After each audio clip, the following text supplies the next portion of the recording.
It's truly a pleasure and a privilege to be here at Slush. It's a unique event in many ways, not least of all because of the sense of community and the sense of sharing. So I'd like to do my bit and also give back and be very open about what we've learned along the road. As Thomas said, Remedy's been around for a long time, but in many ways for me, it still feels like a startup. Every time we start on a new project, it's a new venture, and we're doing something for the first time. Remedy builds original intellectual property. We build our own things. And all of those entail a lot of risk and uncertainty. I'm going to talk a little bit about what we've learned along the road, and as I said, trying to be as open and candid as possible. So the key thing for us is we have a profound sense of purpose to create games with character, games that have some meaning. As kids, we've grown up with game entertainment, and we have those memories from playing a certain game that kind of stays with you for years and years. We aspire to create those memories for our audience, and to have that kind of emotional engagement that's deeper, and it's not just wasted time. It's something where you feel that you've actually invested a part of your emotions and you've gotten something back from that game. Now, on the other end of the spectrum, let's talk a little bit about cockroaches, because we have been around for a long time, and this is something that you need to watch out for as your company matures. It's about success, it's not about survival. The games industry, like most other industries, is very, very competitive, and it changes quickly. And you get scars, and you get bruises, and you get a little bit of knockdowns. And it's easy to get your skin becomes thicker and thicker. If you don't watch out, soon you'll have an exoskeleton, you won't need much of a spine, and you'll turn out to be a roach, looking for survival as opposed to success. So I think it's important to look forward and look for those opportunities and to venture bravely into things that you haven't done before, as opposed to trying to find a solution that doesn't get you killed. So one cheesy airline commercial that I saw at Heathrow probably a decade ago was, I think it was one of the Gulf area airlines had a slogan of, "When's the last time you've done something for the first time?" But it's actually stuck with me. There's a profound meaning there, both on an individual level, but also on a studio level. Thinking about, when's the last time your studio has done something for the first time? Not just a small iteration, but actually taken a leap of faith to go forward.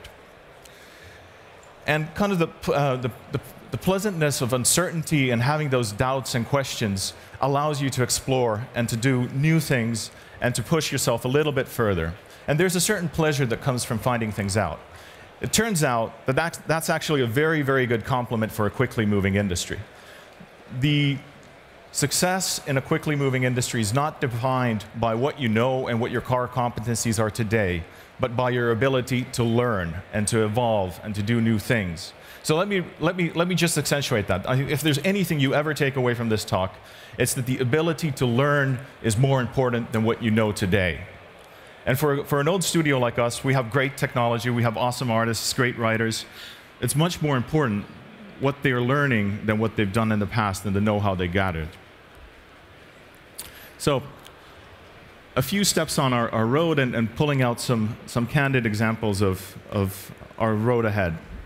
So Death Rally was our first product. It's essentially what today is called a minimum viable product. It was a small game done by 12 people in a cellar. The importance of shipping. The only way you learn is by shipping a product and putting it out there, getting it into the consumer's hands. That's how you learn. Shipping is good. That's how you're tracked. Max Payne was really, for us, it was a way of defining our studio's DNA. We built the company as much as we built the game.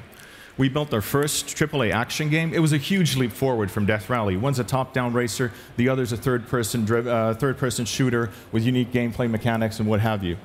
We learned a lot. I also signed the movie deal in 2001, and if anything we've learned from that is to control your own intellectual property. How many here have seen the film with Mark Wahlberg and so forth? Oh, how many of you have also played the game? Okay, so need I say more? Controlling your intellectual property is pretty important. The Max Payne film was a commercial success. I think it grossed over $100 million, but frankly, it didn't exactly deliver on the vision. It's one of those games, it's one of those films that's best watched after a six-pack, but it's fine. Controlling your IP, big. Then the next thing we learned was that we did not want to be in the technology licensing business. We looked at Epic and we looked at id, And we built Max Effects, a brilliant set of tools. And then we kind of figured that we don't really want to license and support other developers in a business-to-business environment. We want to create entertainment. And it took us a long time to figure out that we just didn't want to go there. Max Payne 2 was our financial breakthrough. And frankly, the key learning from that, we did an IP sale to Take-Two, gained our financial independence. But we led on the wrong platform.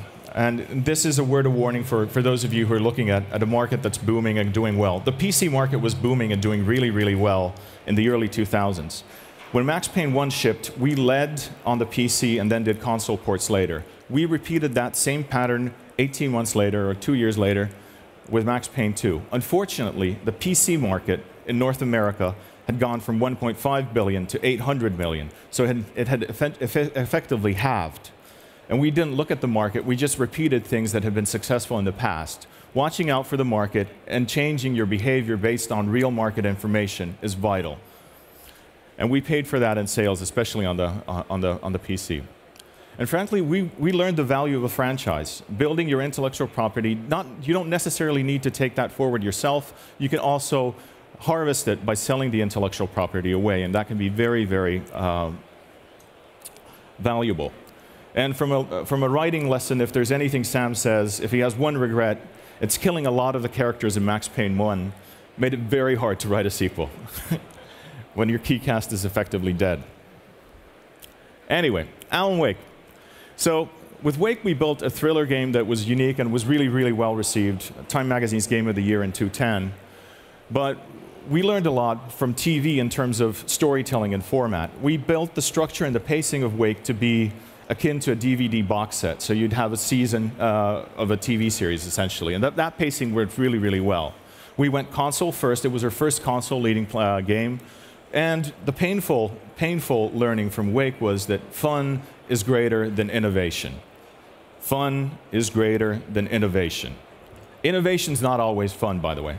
So we had a sandbox design that was awesome. We had cool tools and tech, but it really didn't gel with the thriller story. And then we needed to hone that back in and build more of a linear experience.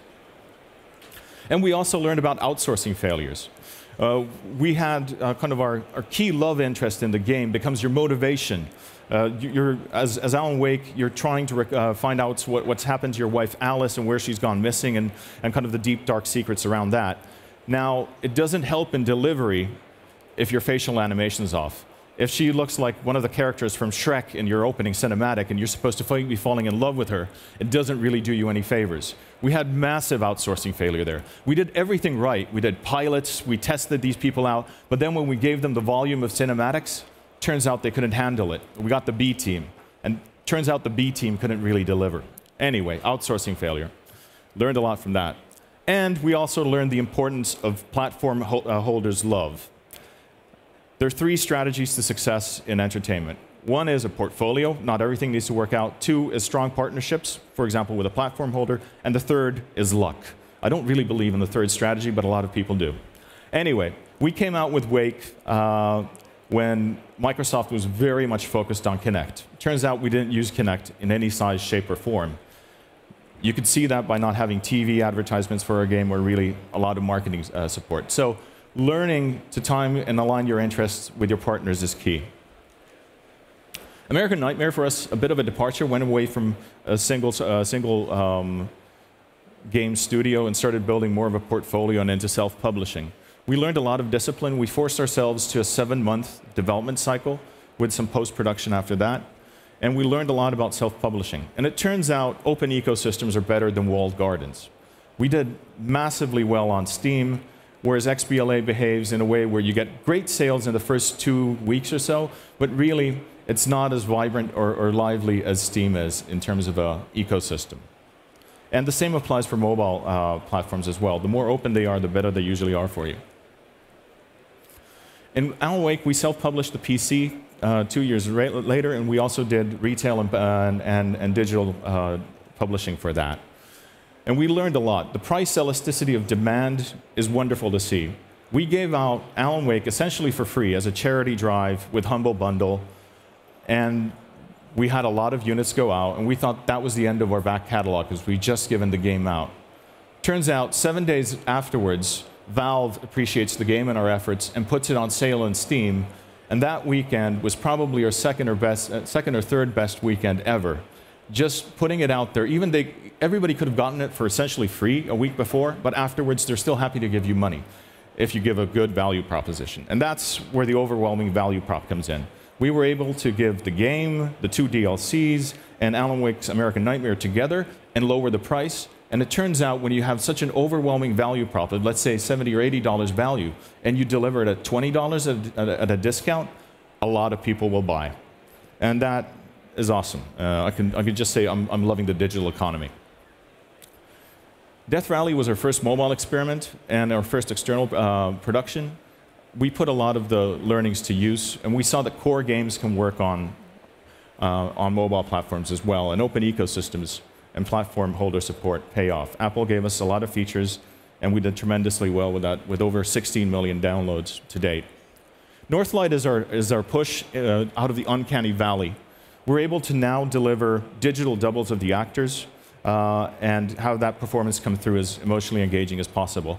We also have a couple of Oscar winners from the film side now working on visual effects for the future on our consoles, which is really exciting.